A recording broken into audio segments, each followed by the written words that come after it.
get going. So we had Tim. Thank you so much for joining us today. How are you? I'm doing great. How are you? It's great to be here.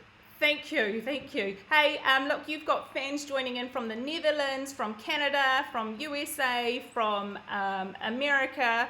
They're just so eager to chat to you today. Well, it's wonderful that we have such fans all around the world for Virgin River, a show we love to do, and thank you for honoring us with your viewing presence. Oh, thank you. Tim, obviously you have been in many different roles over the years. Some of my favourites, Heart of Dixie, The West Wing, and of course now Virgin River. Did you ever imagine that Virgin River would be this massive? Well, no, it's so different doing a streaming show than a typical network show. Like when I was, I think,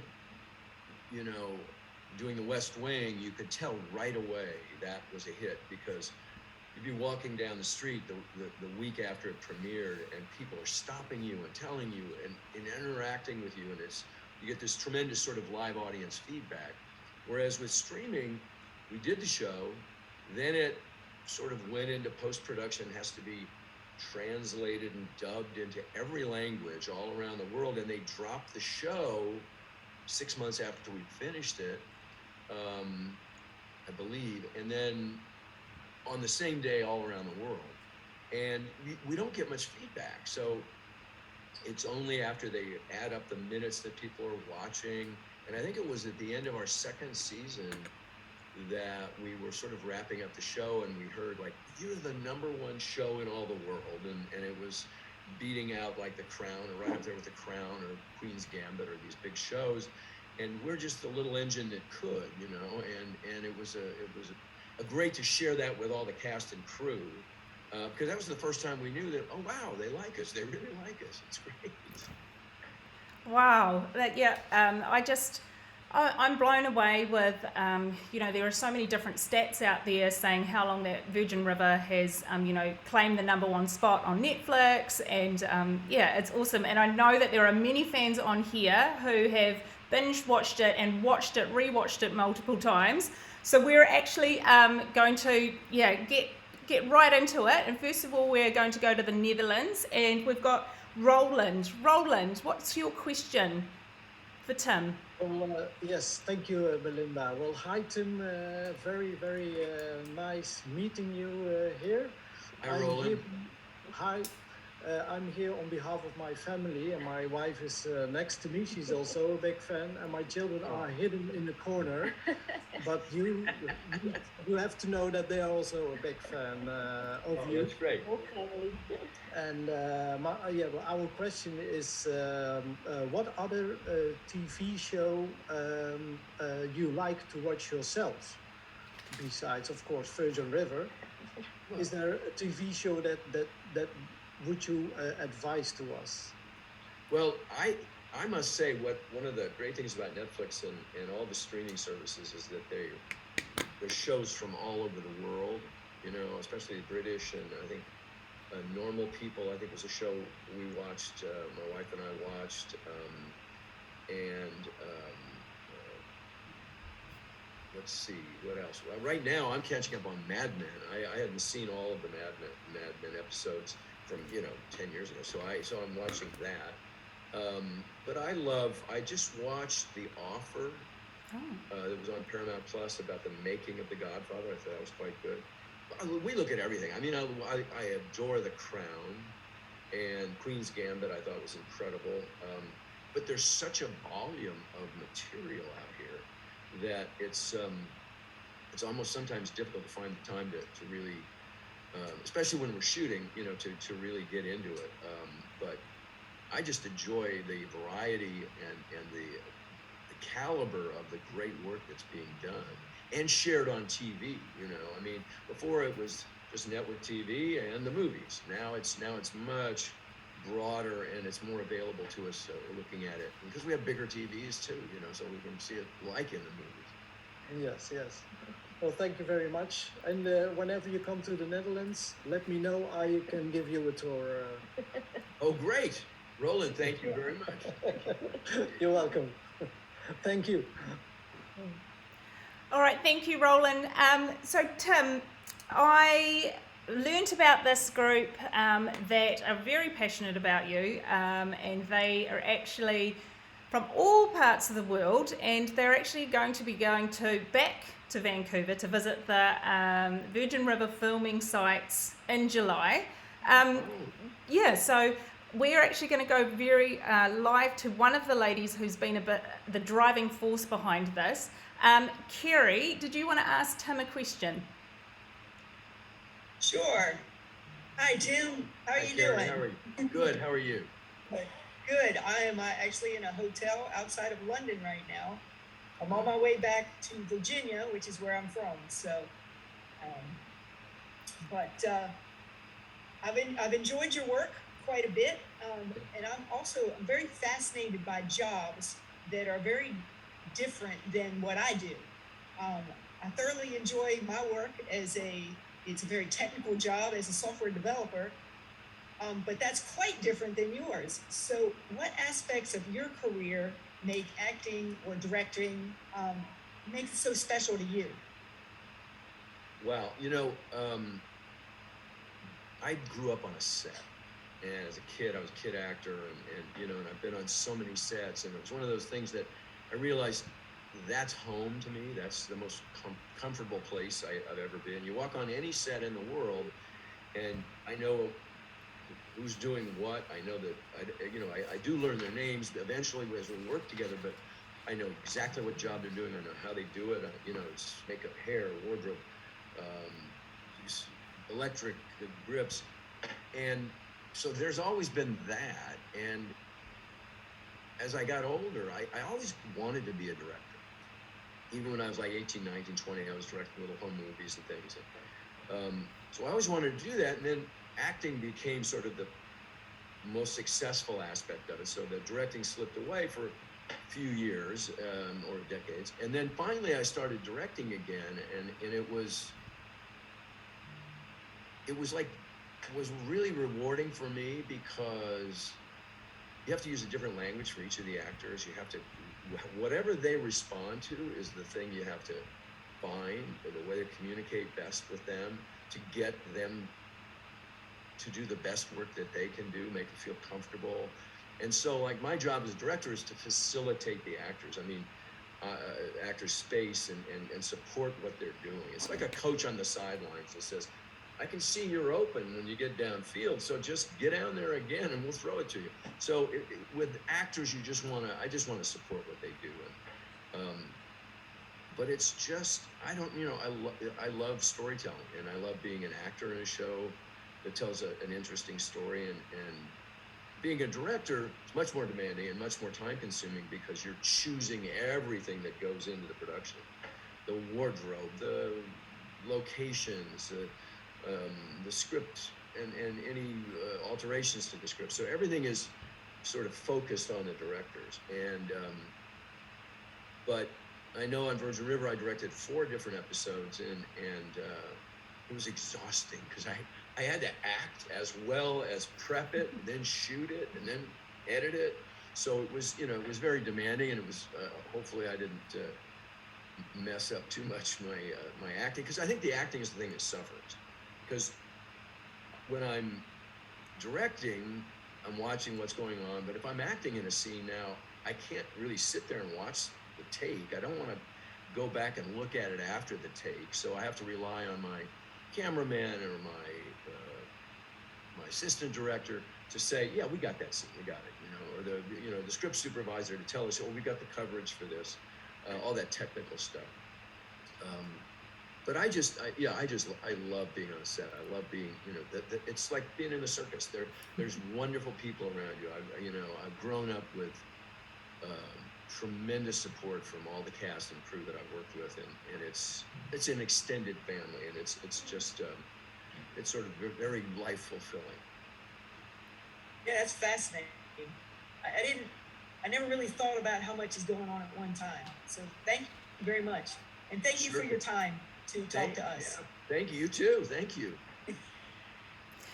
So Tim, Kerry, I'll just give you a bit more background information on Kerry. So last year, Kerry and four others, two from US, two from Canada, two from the US, two from the UK, and one from Canada. They'd never met, complete strangers, just all had the same passion for Virgin River. And in October, they decided to do a bit of a trip together, and then they went and visited Jack's Bar and a number of the other filming locations. Now, this year, the group has now extended, and there are 11 of them, including one Kiwi, one New Zealander, who you'll get to chat to soon, and one person from Ireland, and they're all joining. They've, as I say, most of them had never met before, and they're coming back into Canada in July, and they're going to do a big trip and visit some of the filming locations. That's how passionate they are. You've got Kiwis and people from Ireland all over the show visiting the filming locations of Virgin River. That's great. I would imagine under normal circumstances we'd reach out to you and say, come, visit the set. I don't know what the protocols are going to be this coming season.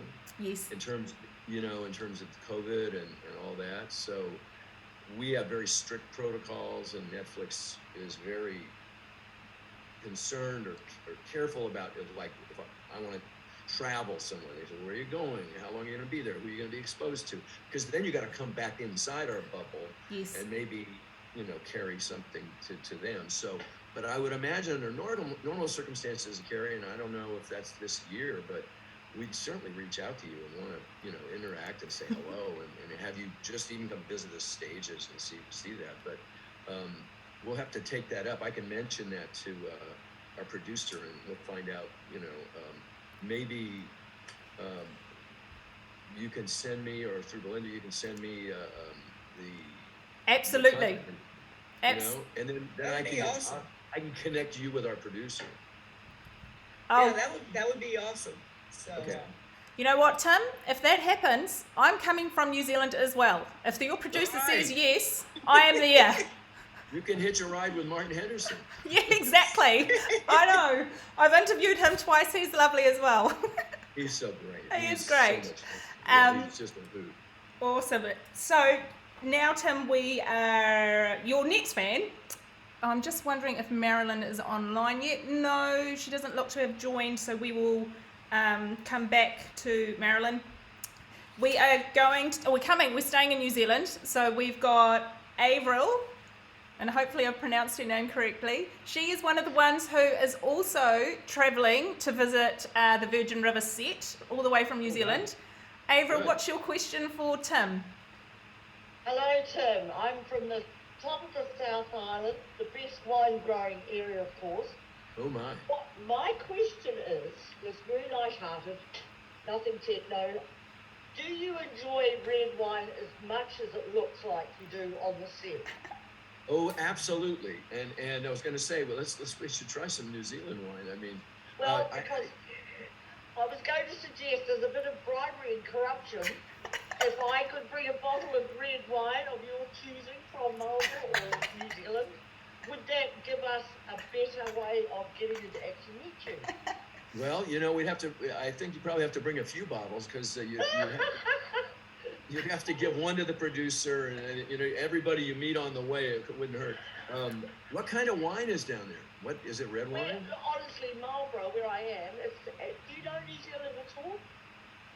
Slightly, very slightly. Okay, it's the top of the South Island. It's got the most fabulous weather, and it is just the most ideal growing area. So we have whites, we have Sads, we have Cabernet, Wow. Pinot, Chardonnay, Pinot Gris, everything. And the place is surrounded by grapes. And I'm out in the country, but I've got grapes all around me, everywhere. Wow. And it's a lot of the places have actually won a number of medals and awards. Yes. And it's because of the climate. It's very whatever the word is, pretty mild, really. Like, we're in the middle of winter. It's pitch black outside at the moment. We're up at Sparrow's Fast. But really, our winters are very mild. Down south they have snow, but they're having a lot of it at the moment. But so, what is your red wine of choice in the I'm, growing up in California, I'm a big Cabernet Sauvignon, fan, and Pinots and Zinfandel. I mean, I love the reds, I think. And, in the last 10 years, I've been with my now wife. She's Italian, and we love the Italian reds too. The Barolos and the Tignanellos, the wines from around Florence area and Tuscany. So those are some of my favorites. But I mean, we traveled down to Argentina a couple of years ago, and their wines are pretty good. And I mean, it's amazing now that the ability to grow wine, even up in Vancouver, which I didn't ever think.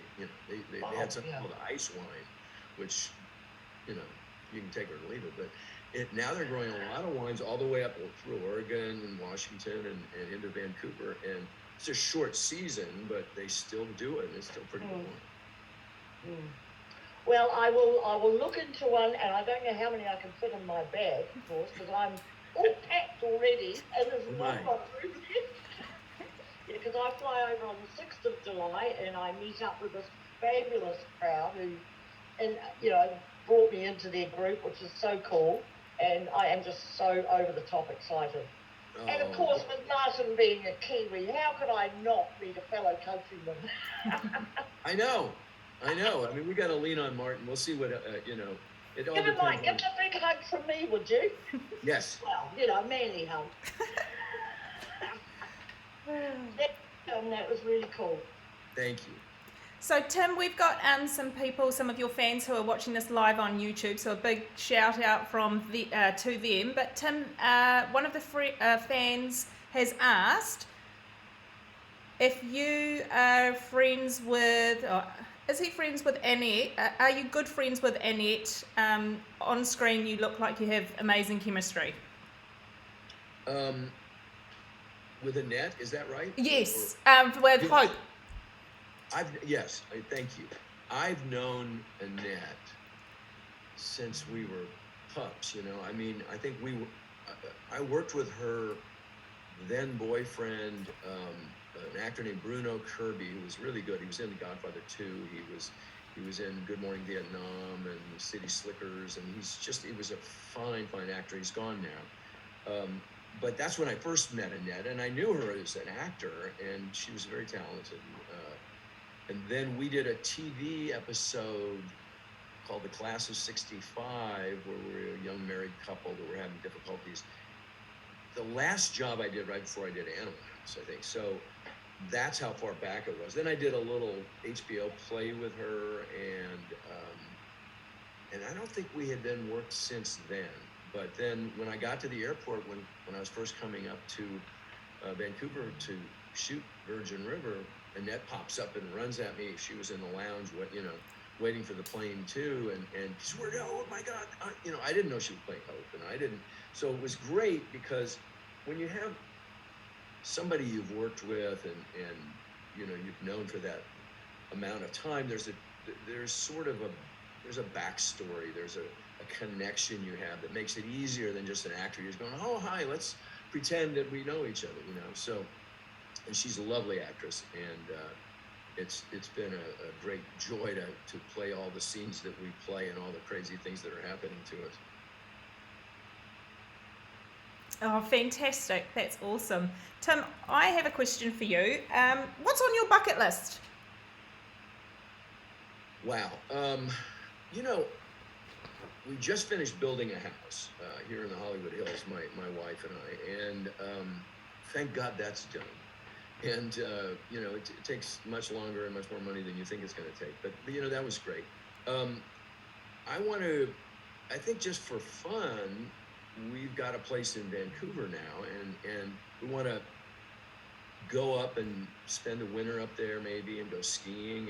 And we don't get much of a winter here in Los Angeles in Southern California. It sounds like it's like New Zealand, I mean, there are parts of New Zealand, it's very, it's warm, it's in a temperate climate, and I want to get back to skiing. I used to ski a lot, and now the funny thing is, all the times I've been to Vancouver, I've been going since like the late 90s, when I'm up there, I've never gone to Whistler Mountain or gone skiing because I'm acting, and I said, well, what if something happened, if there's an accident, and they don't like you to go and do things like that. So I've never been up there skiing.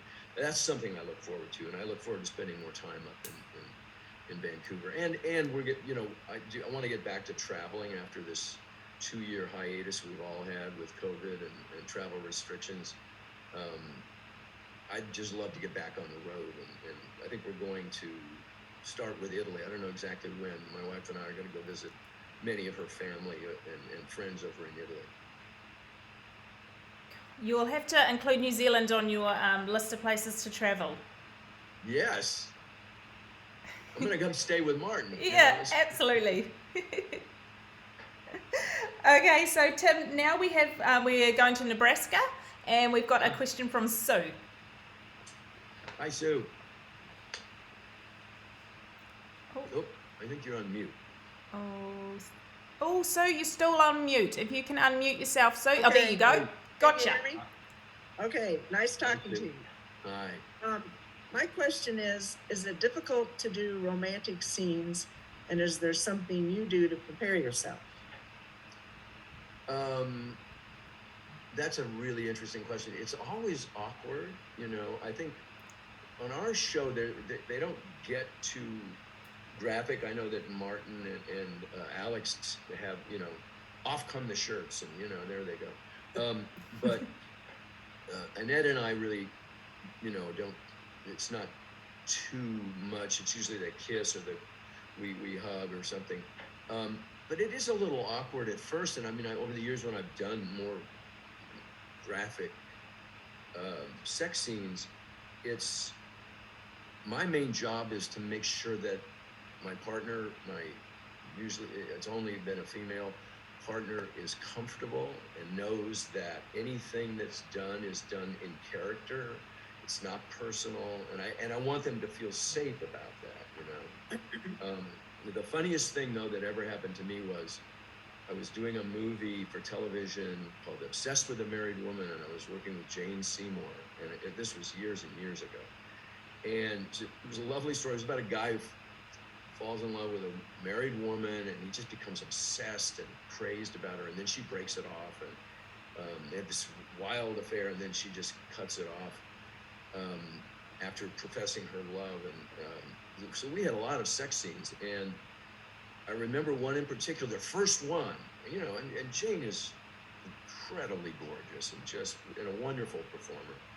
And we got it. We were shooting on location, and we get into bed, and I had like a pair of trunks on, or swim shorts or something, and she had on a robe and some pair of underwear, but then she and a bra, I think, of some sort, and she gets into the covers and under the covers, and then she takes her bra off, and it made the scene, and she never. I never doubted for a second this wasn't a character choice. It wasn't like she was coming on to me or anything, but it just elicited such a response in me that, it was like, wow. It just got sexier and hotter, and it was like, I don't have to act this is real, So there's been a lot of funny things. And then sometimes there are people who are very resistant and don't want it, and now they have intimacy coordinators that are on set, because sometimes there's a lot of nudity in these streaming shows, and they are there to protect the performers from being harassed or being mistreated or feeling bad or feeling exposed, make sure the crew stays away. You probably heard a lot of stories about things that go on in behavior on a set, but typically it's usually very protected, and I must say it's oftentimes not very sexy, because it's sort of like everything's choreographed and worked out. It's like a stunt scene, it's like, it's gotta be done this way, and you gotta turn to the camera that way. It's really fun. I did a movie with Mimi Rogers, a television movie. It was sort of like a Fatal Attraction. And so she was like this crazed character, but we had very passionate scenes, and we had scenes that required some nudity because we did a foreign version of it. And I remember the director would yell from off stage. He goes, "More tongue, Tim, more tongue." And at one point, we were finishing up with what seemed to be, I don't think I had my clothes off that much since my honeymoon. Mimi and I were doing a scene in a bed, and they were rotating the camera all the way around the bed, and it was a round bed or whatever. And at the beginning of the take, because Mimi was very comfortable being naked, and she wasn't prim or repressed. She just took off her robe, topless, and just said, "Okay, boys, last time you get to see him." And it just put everyone at ease. And so it's just finding that comfort zone that each individual is in, and there have been a lot of funny situations. Thank you. Awesome. Thank you, Tim. Tim, we've also got another question from somebody who's watching this live, and they've asked, how was it working as Martin Sheen's VP to his president on the West Wing? Oh, it was great. I can't tell you how exciting it was to be on that show, because every episode you'd think, gosh, it can't get any better than this. This is just incredible, because Aaron Sorkin is such a fantastic writer. And the directors were just top shelf. And those other actors, all of them, were just as good can be. But then the next week it would be even better, and it was one of those things that was very demanding on the actors, because you had to be word perfect, because Aaron's from the theater, and he was writing in such a rhythm. There was a rhythm to those characters, and it was almost like a romantic comedy. A lot of times they walk and talk, and they're talking fast, and they're thinking fast, and they're and it's you interrupt, and and that's tricky. It's very tricky, because a lot of times actors aren't word perfect. And I remember certain actors would come on that stage, and they'd think, "Oh, I'll just sort of wing it here. I might throw in a few other words." No, you didn't do that. Aaron, one day I would try things in rehearsal if I wanted to add a word or try and change something, and I had a huge long speech as the vice president. I was talking, I think, to a bunch of reporters, and about halfway through it, I put in the word I just was going da da da da da like I was thinking, and then shifted gears and said, "Oh, okay." And then I started like I was talking about something new, or new thought. And it wasn't in the script. And Aaron, I didn't know this at the time, but there was a feed, a video feed going back to Aaron's office on the Warner Brothers lot, and he watched all the rehearsals. Now, so we had finished the rehearsal, and I was going to talk to the director at some point and ask him if I could do that. Walking back to the makeup department of the trailer, and Aaron walked on the stage. He was coming to visit, and he said, "Oh, hi, Tim." I said, "Hi, Aaron." And he goes, "You can keep the that was good." So that's how specific it was. Wow. And it was remarkable. And working with Martin Sheen, who I adore, and all of them, every actor on there. John Spencer was perhaps my favorite, and many favorite of the actors, because when I'd come in, I wasn't in every episode. All of a sudden you're back in this sort of tightrope. You've got to get the dialogue exactly right, and they move very quickly. But I just look at John Spencer and automatically be in character, and being in the White House, and be in the in that situation, immediately would calm me down. Yeah, it was a joy and a treat to work on that. And then I directed one in the last season that Lawrence O'Donnell wrote, and it was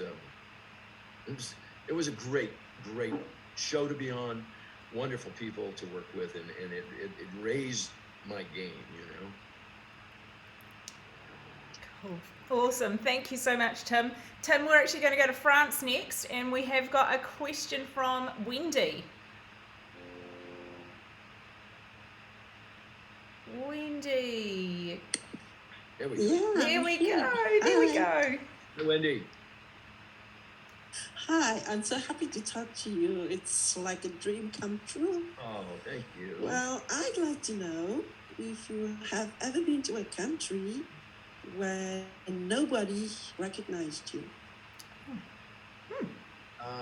That's interesting. I mean, it's funny. Yeah, I have. I think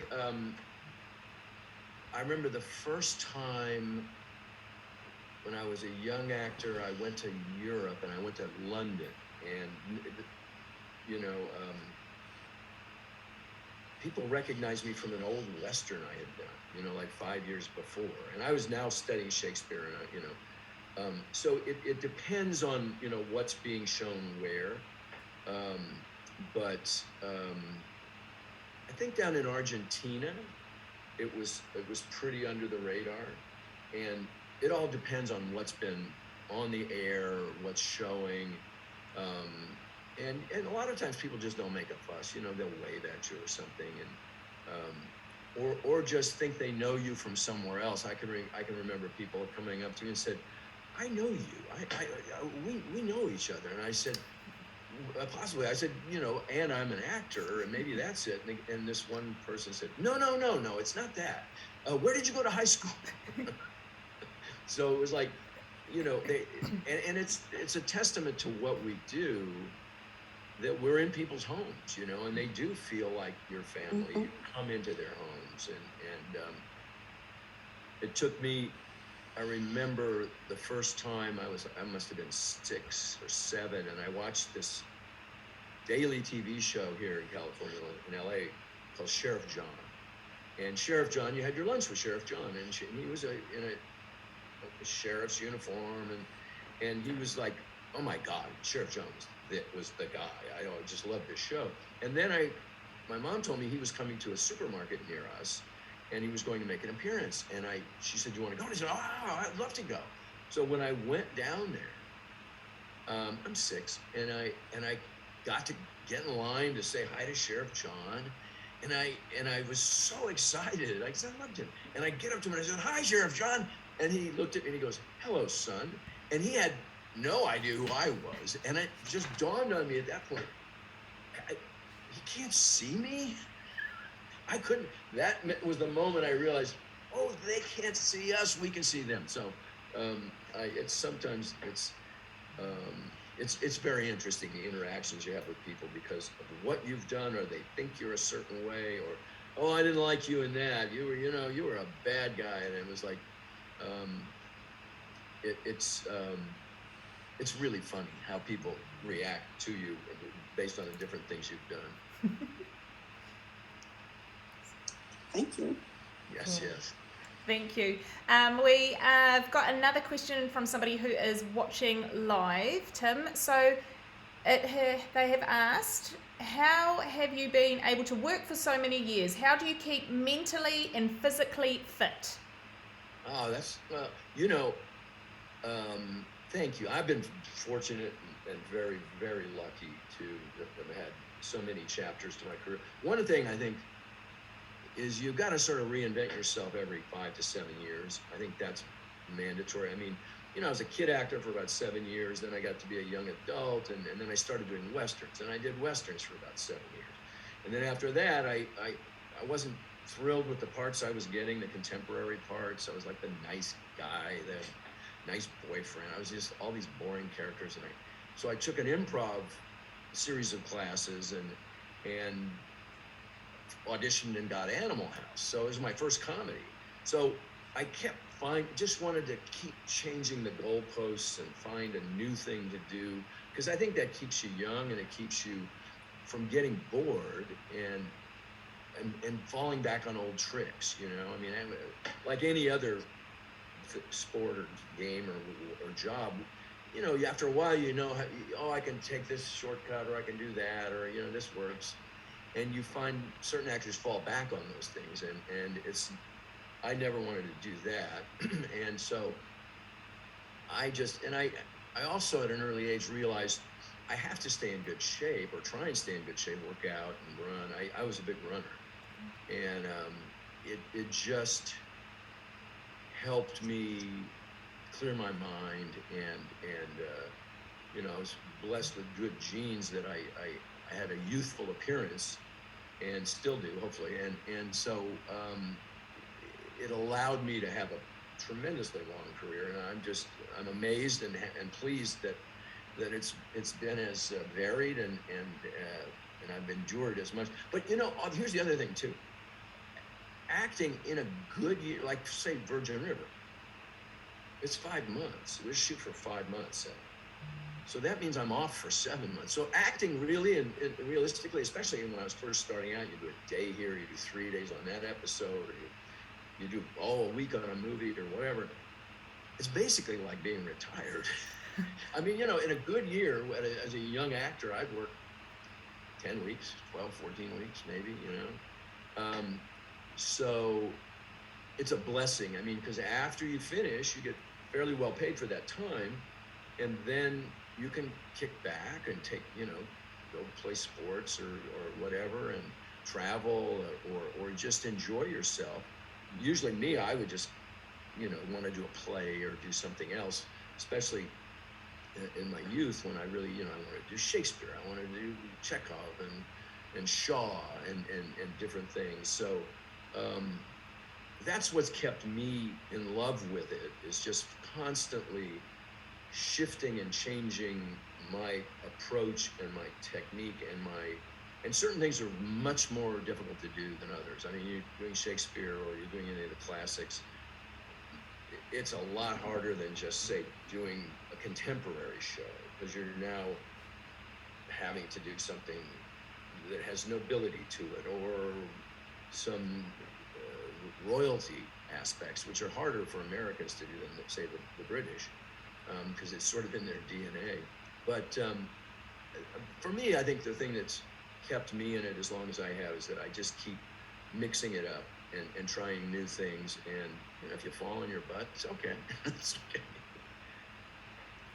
Cool. So Tim, I was actually watching one of your, I think it was an interview you did either this year or last year, and you were talking about how you cycle 3 times a week up to an hour. Is that right? Yeah, spinning class. Spinning, yeah. We have a bike here in our garage, and so spinning bike, and because I wasn't a huge marathoner, but I did 6 or 7 marathons here in LA, and it's not the race that's hard, it's the training. And if any of your runners, and it just bangs up your joints. And so, like, my knees finally said to me, no, you're not going to be running like that anymore.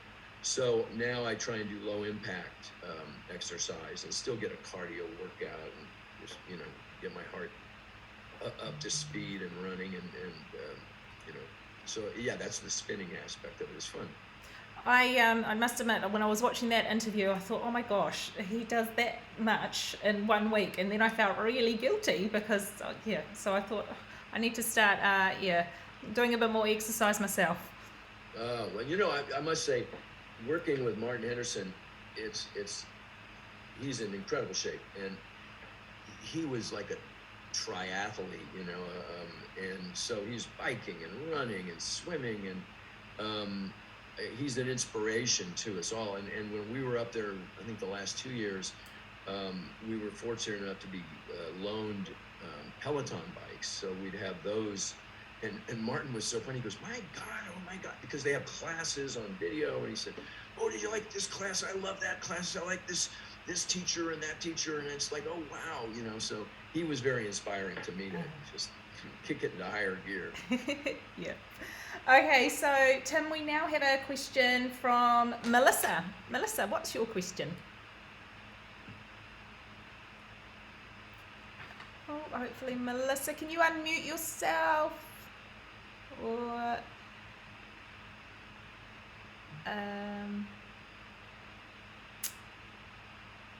I might just say, Shelley, are you able to unmute Melissa? Melissa, we'll just see if we can unmute you from our end. Oh, there we go. Hi, Melissa. What's your question for Tim? It's Melanie, sorry. Oh, Melanie. Oh, my gosh. Sorry, Melanie. You're probably thinking, what? Okay. Melissa. Sorry, Melanie. There we go. Hi, Tim. Nice to meet you. Hi, Melanie. My question is, after seeing the success of Virgin River and how huge it's become, what is your message to the fans? If you had one message, what would it be? Thank you. Thank you. Thank you. Thank you for enjoying what we do and for your dedication to the show and your feedback. And we adore you.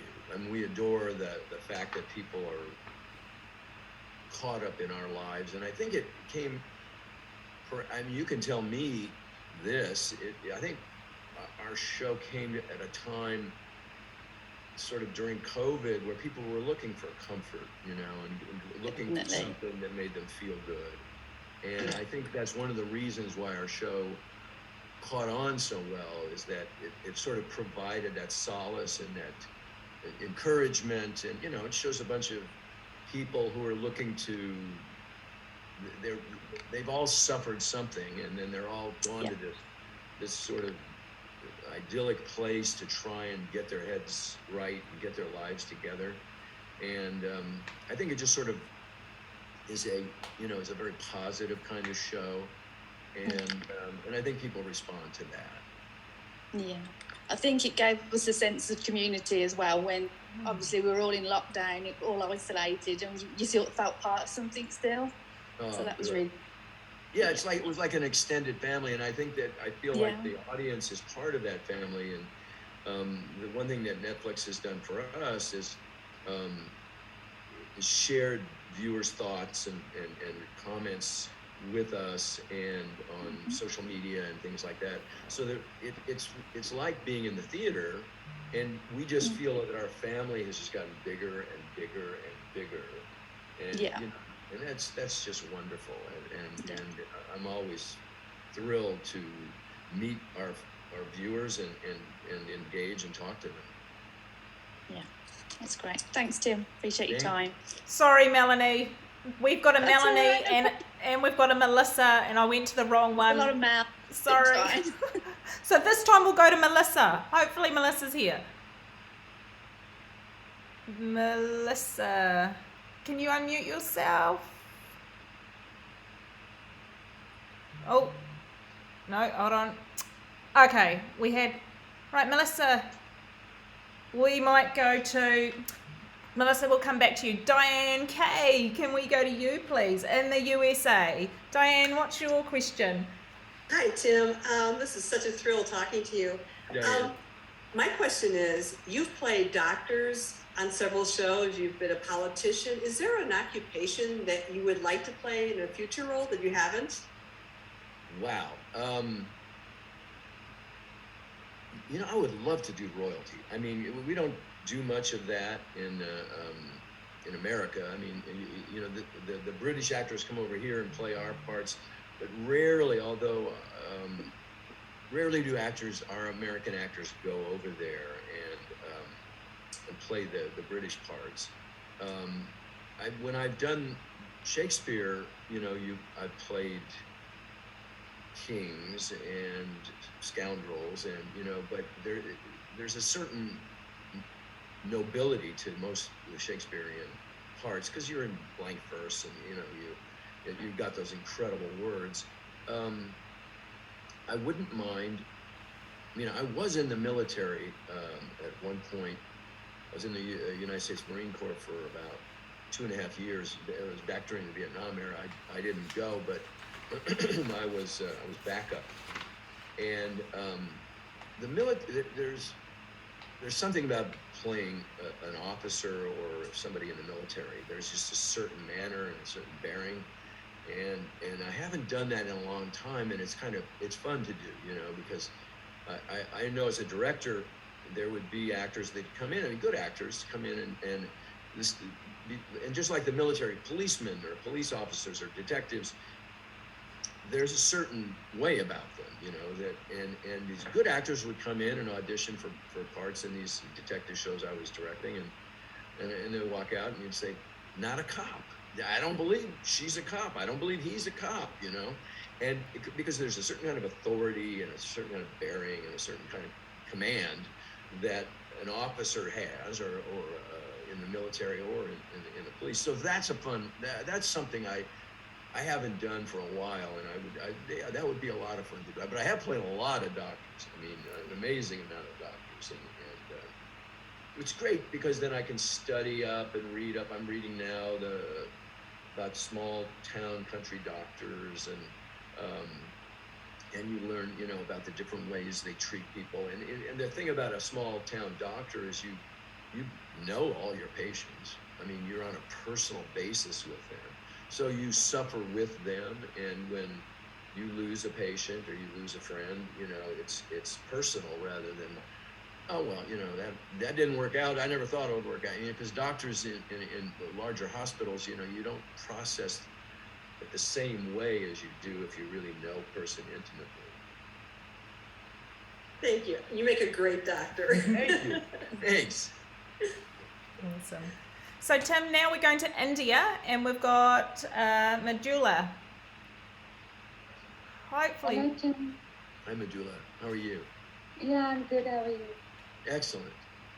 I'm so happy to talk to you. I'm too young to ask you a question because I was just Googling it, and your first TV show, Bonanza, I guess it was released in 1959. I was not even born then. No. So, so I'm too young to ask. But the coincidence is, I just finished This Is Us last episode yesterday, and today I'm talking to you. So it's such a wonderful coincidence. I don't have any question as such, but I have a compliment for you because me and my husband, we watch Virgin River together. And he often says that, I want to be like a dog when I reach that age, so graceful and so humble and so smart, the way he dresses. So we are a big fan, and we are really, really looking forward for new season. So wishing you all the very best wishes from me. And there are hundreds and millions and lakhs of fans in India of Virgin River. So they're really looking forward what's gonna happen with Doc, because last season you really scared us. Yes. That your health was not well, and Yes. we are really curious what's gonna happen. So we're eagerly waiting for that. Oh, So that's thank you so much.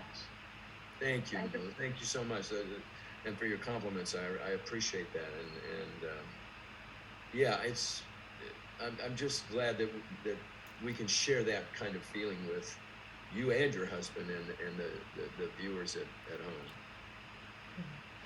Awesome. Right, so Tim, now we are going to somebody who she said that she doesn't usually get hooked onto TV shows, but she is hooked on Virgin River. Diana, have you got a question for Tim? Yes, Tim. This is an honor to talk to you. It's like a dream come true. I'm Thanks, from Diana. Kentucky, near Cincinnati, the Bengals country, if you know the Bengals. Oh, yes. Oh, yeah, we know the Bengals, for sure. Yeah. So my question for you, what was your favorite episode that you've done in Virgin River? I know my favorite one was the very first one when you picked up Mel, was driving her to the little shack, as we call it, because it was a mess.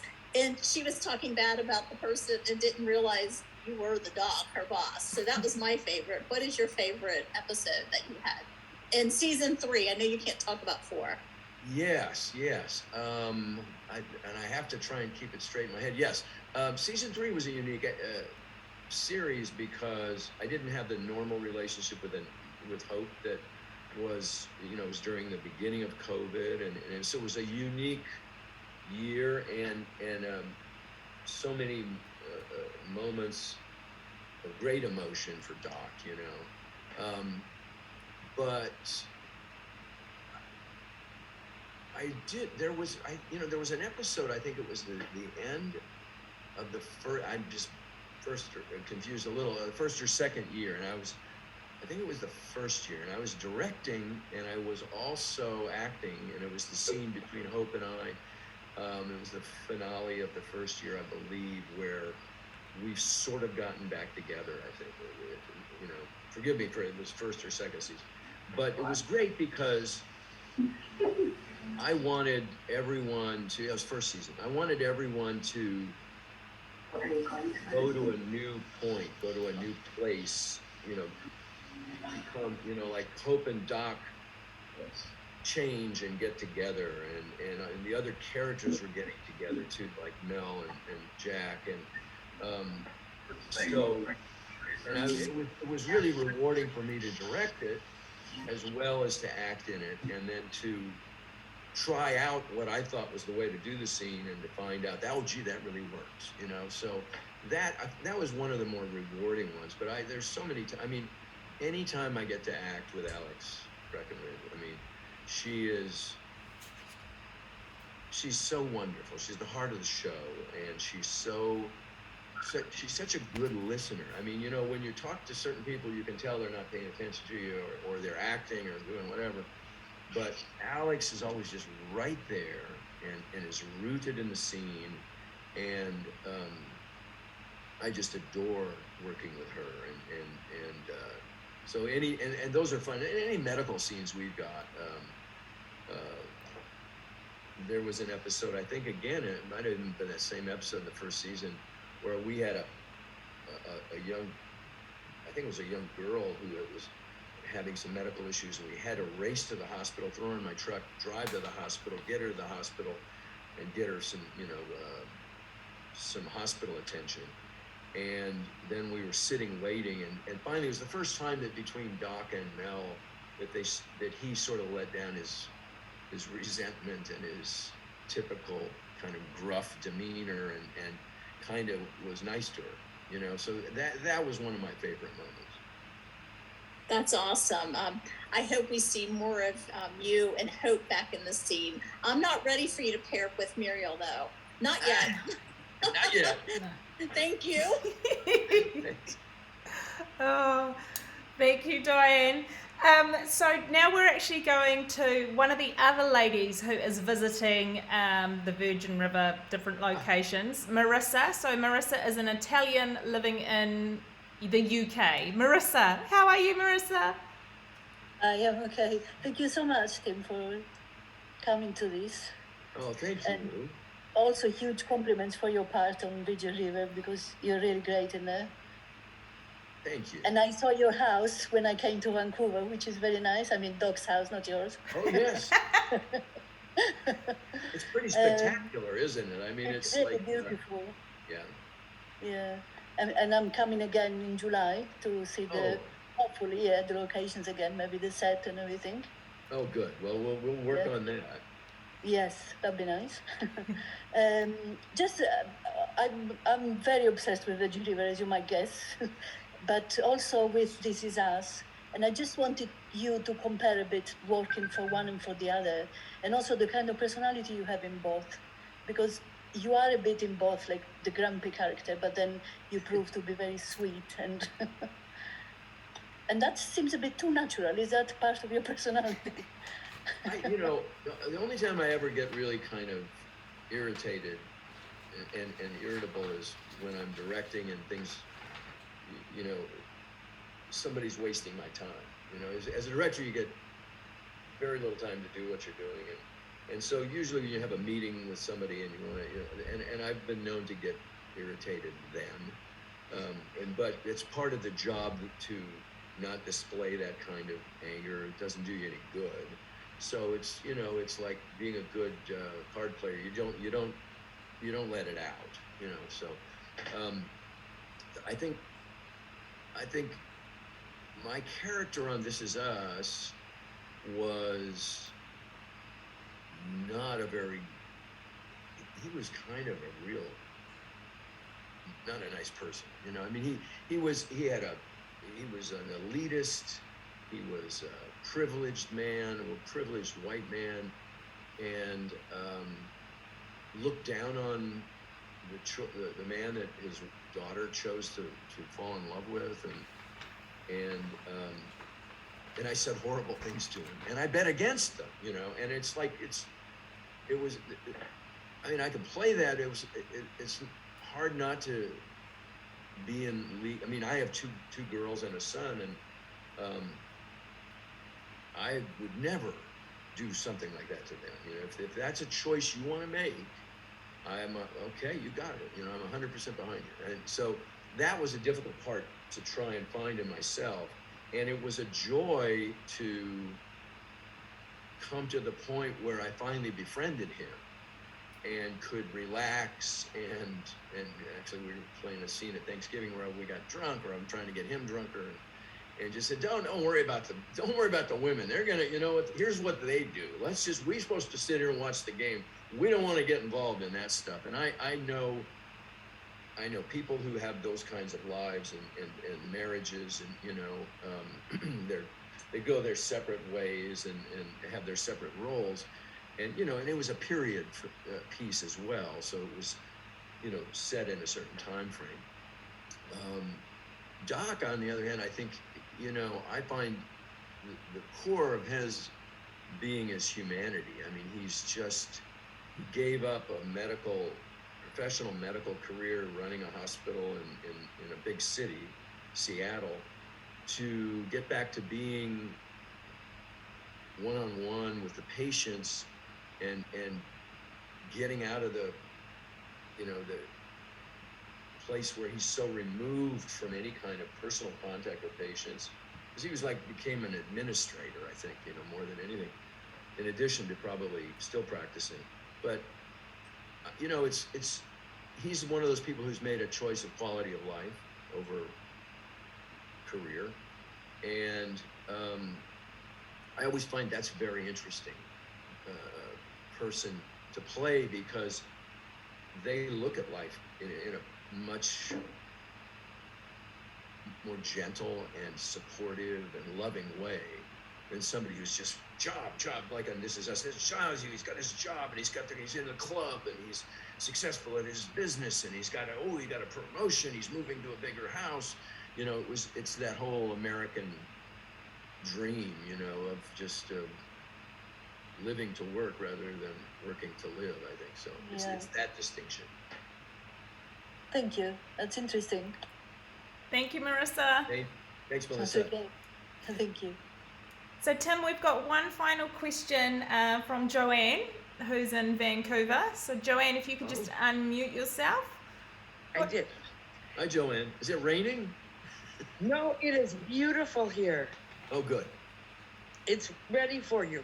Oh, I'm coming. Yeah, I'm here in West Vancouver. Actually, I'm just a couple of blocks from one of your crew parks. Oh my gosh. Yeah. Oh, that's right. We love it. West Vancouver is so beautiful. I'm sorry? West Vancouver is so beautiful. It is, yeah. I'm right along the Capilano River, so. Oh my God. Gorgeous, yeah. Before I ask my question, I want to let you know you've got the most beautiful smile. Oh. Had to let you know. So I have a question. How much of your character is like you in real life, and who is in the show is most like their character? Oh, that's an interesting question. I think Doc has become more mellow, and I tend to be more mellow and relaxed, and you know, pretty easygoing. And the first season or two, there was a competitive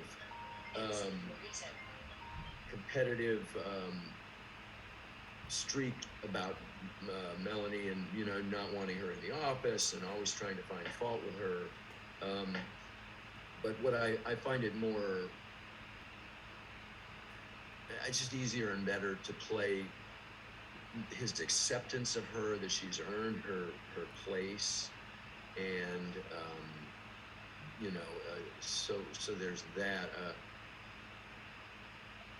I don't, and how much of it is me? I think you always try. I mean, it's where I start with is, if I was that person, given his education and his training and his previous life and all those things. So it is me. I mean, but it's always interesting. Like, I was playing me on the West Wing, and then when I'd see people in the audience I'd run into fans, they'd say, "You're such a dick. You're such a bad guy," you know? And I'm thinking like, no, I'm not. I'm not playing a bad guy. I'm just, So in the context of the story, there's, the role you play, but I'm always, even if I'm playing a killer or somebody like in This Is Us, who's not really on the face of it, a nice person, and a biased, bigoted person, he doesn't look at himself that way, so he's got a narrower perspective, and so that's really how I approach it, and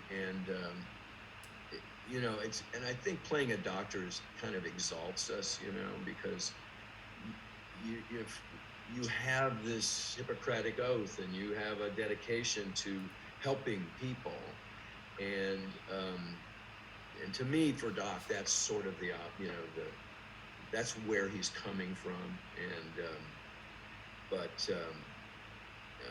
yeah, I mean, I don't mind conflict. I like to play conflict. So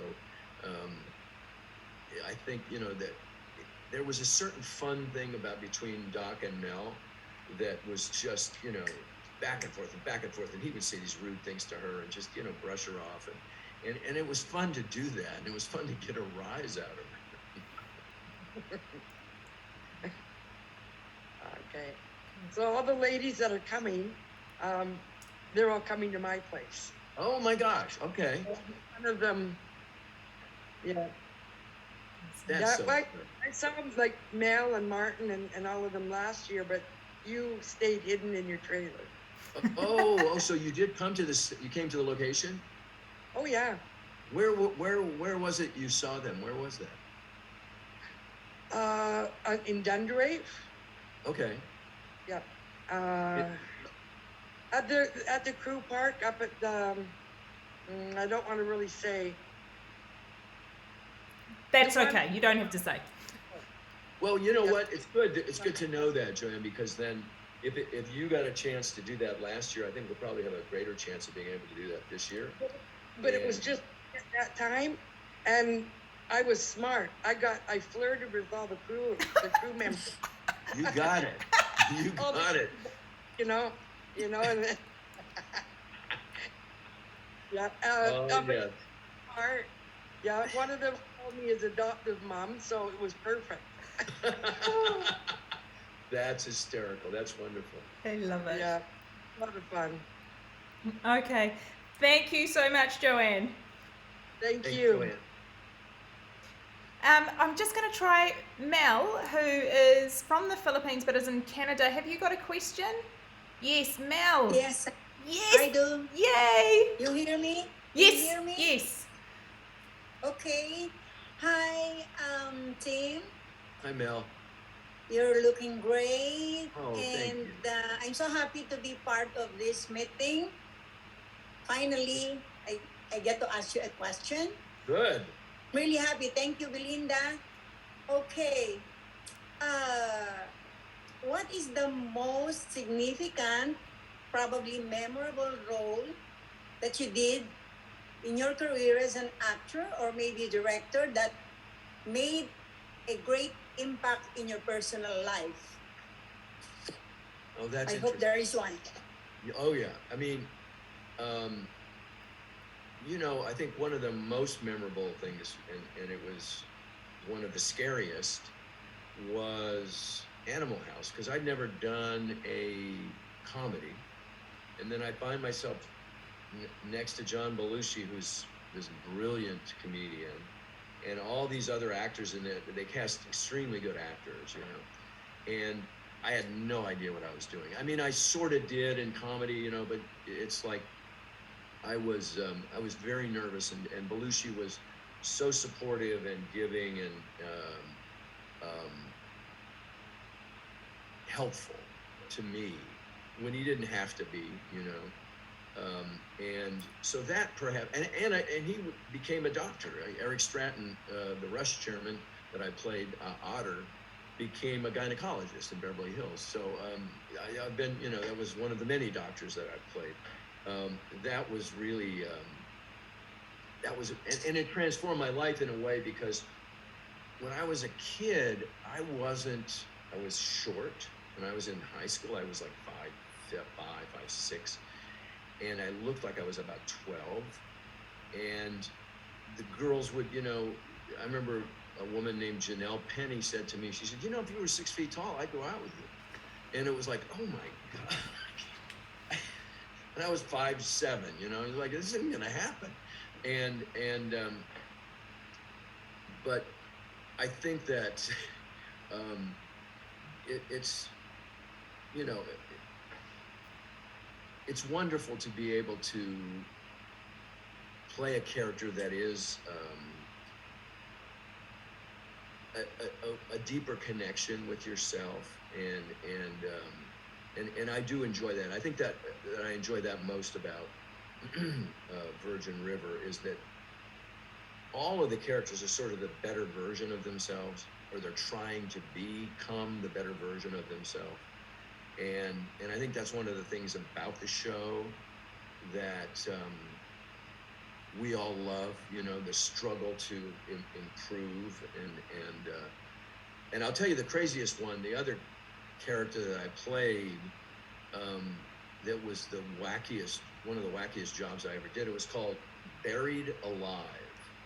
And it was written and directed by Frank Darabont, who did Shawshank Redemption. It was the first thing he'd ever done as a director, and it was a story of a guy who's married to, it was Jennifer Jason Leigh, and he's a contractor and wants to be in the country, moves to a place like Virgin River so he can have a nice life and quiet and have kids, and his wife was from New York City, and she hated being in the country, and so she plotted to kill him, and didn't quite give him enough of a dose of this fish toxin.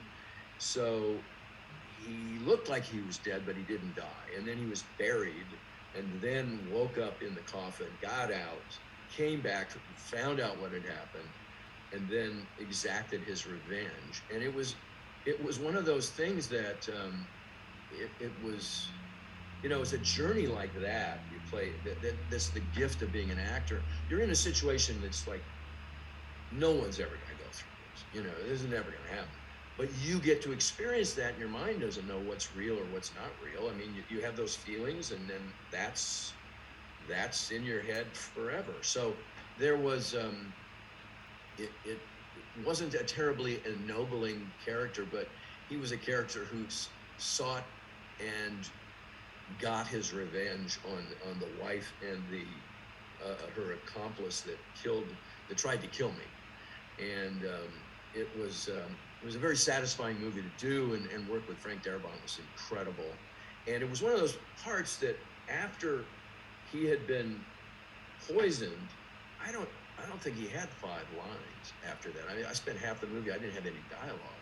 So it's a real challenge to do a part like that, where it's all just got to be from here. You just have to have real emotions and find those, what are those real emotions, and it was a unique and very satisfying part to play. So it's, a long-winded say, I think it's a way of saying that I guess Animal House and Buried Alive are the 2 memorable ones, but The West Wing, and there's been so many I've been fortunate enough to play. Thank you very much, team, and I must congratulate everybody in the Virgin River series for its phenomenal success. And I must say, you're looking great and still very handsome. Thank you. Thanks, Mel. And to the ladies going to Vancouver, I wish you success, and I just hope I can join you the next time. Oh. Thank you very much, Belinda, for your time, and for team. Thank you. Thank you. Thanks, Mel.